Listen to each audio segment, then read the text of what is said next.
যদি কখনো প্রণয়ের কাঠগড়ায় দাঁড়িয়ে বলতে হয়, যাহা বলিব সত্য বলিব, সত্য বলি মিথ্যে বলিব না, তবে আজ এই বিতর্কের মঞ্চে দাঁড়িয়ে আমি একটু অপরাধী হয়েই বলতে চাই, ওগো ললনা, আমি দাঁড়ি তুমি কমা, ক্ষতি কি যদি হও আমার প্রিয়তমা। আজকে আমাদের রম্য বিতর্কের বিষয় নির্ধারিত হয়েছে পাত্র হিসেবে আমিই সেরা। আর তাই এটি যখন বিতর্ক করছি, তখন আমি জানি এবং বিশ্বাস করি তোমার পাত্র হিসেবে যোগ্য হতে হলে সবার আগে জানতে হবে ভালোবাসতে, তোমার যত্নবান এবং দায়িত্ববান প্রেমিক হতে। আর তুমি হয়তো মনে মনে একটু রাগ করছো, ভাবছো এই লোকটা প্রথমেই কেন বলছে তুমি, আপনি করে বলতে হবে।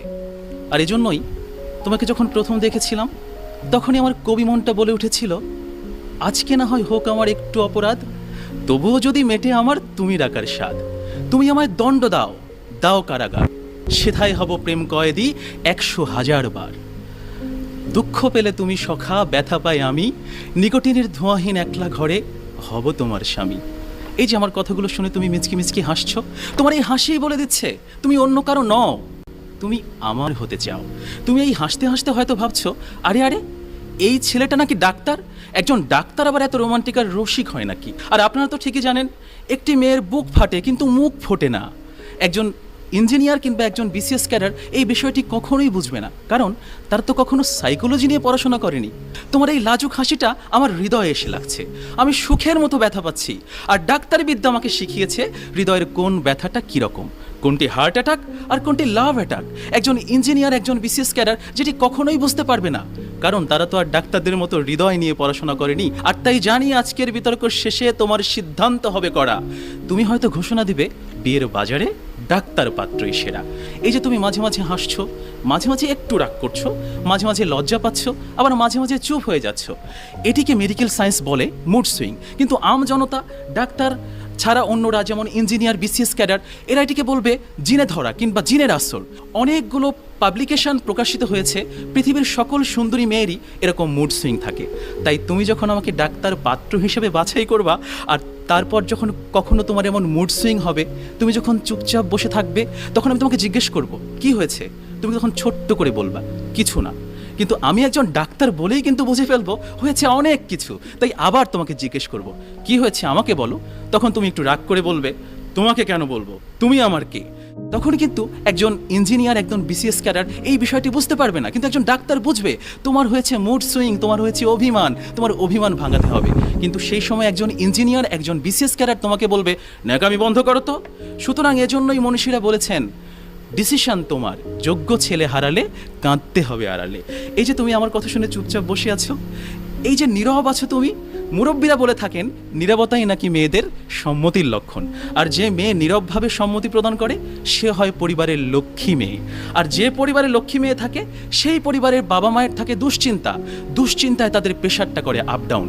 আর যখন শ্বশুর শাশুড়ির প্রেশার আপ ডাউন করবে, তখন একজন ইঞ্জিনিয়ার, একজন বিসিএস ক্যাডারের দায়িত্বটা কি, তখন দরকার একজন ডাক্তার। এ কারণেই কিন্তু প্রতিটি মেয়ের বাবা মাই চায় তার জামাই হবে ডাক্তার। আর একবার যদি ডাক্তারকে জামাই করে ফেলা যায়, তাহলে সারা জীবনের ট্রিটমেন্ট ফ্রি।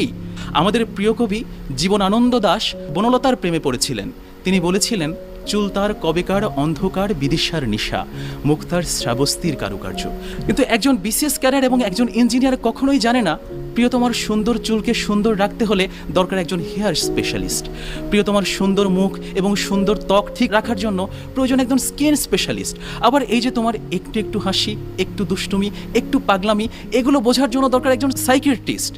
তুমি হয়তো জানো না, একজন ডাক্তার যখন এমবিবিএস পাশ করে, তখন এই সবগুলো বিষয়ে পাশ করেই কিন্তু সে একজন ডাক্তার হয়। তোমার যোগ্য পাত্র হওয়ার জন্য কিন্তু অন্য কিছু হওয়া জরুরি না, জরুরি তোমার মনের ডাক্তার হওয়া। একজন ইঞ্জিনিয়ার, একজন বিসিএস ক্যাডার যেটি কখনোই হতে পারবে না। পৃথিবীর প্রতিটি মেয়েই চায় তার প্রিয় মানুষটি তার মনটাকে বুঝুক।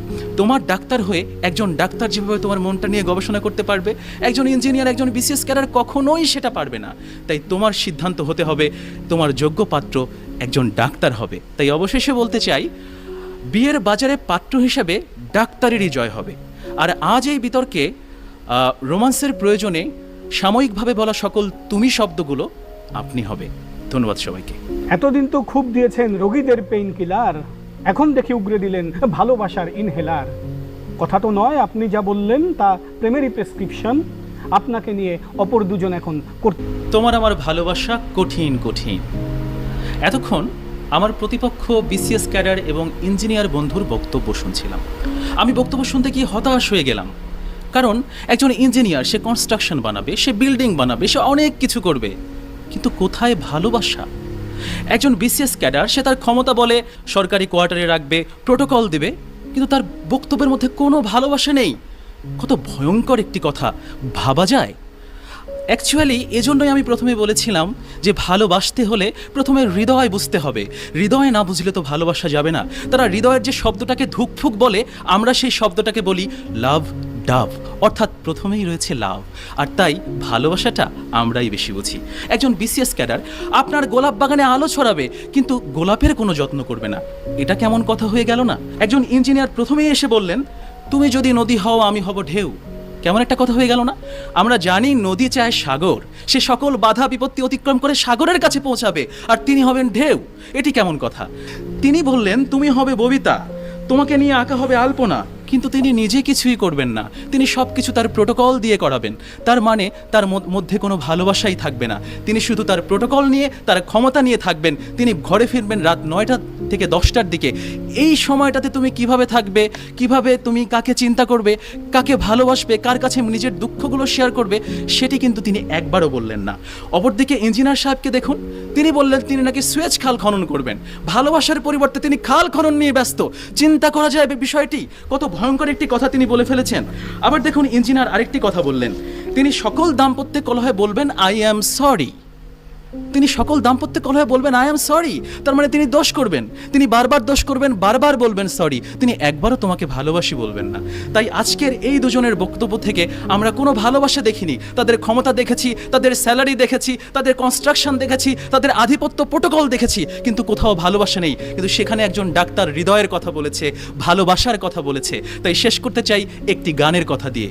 বিজলি জড়িন খোপায় বাঁধিব, মেঘ রং এলো চুল, কর্ণে দুলাব তৃতীয়া তিথির চৈতি চাঁদের দুল, মোর প্রিয়া হবে ঈশ্বরানী, দেব খোঁপায় তারার ফুল। সম্মানিত ডাক্তার সাহেব, আপনি চিকিৎসক হয়ে নিকোটিনের কথা নিয়ে এসেছেন। একজন চিকিৎসকের কাছ থেকে কি আমরা এমন মন্তব্য আশা করতে পারি? ছোটবেলায় একটি প্রবাদ শুনেছিলাম, ফান্দে পড়িয়া বগা কান্দেড়ে। তিনি একজন বিসিএস ক্যাডার, তিনি এতটাই ব্যস্ত যে আমার বক্তব্যের আসল অংশটি তিনি শুনতে পারেননি। আমি বলেছি, নিকোটিনের ধোঁয়াহীন একলা ঘরে হব তোমার স্বামী। হীন শব্দটি তিনি শুনতে পারলেন না। এটাই তো সমস্যা, তার তো সময় নেই, তিনি শুনবেন কি করে? সুতরাং হে রাজকন্যা, হে প্রিয়তমা, তুমি আমাকেই ভালোবাসো, আমাকেই মেনে নাও। প্রিয়তমা,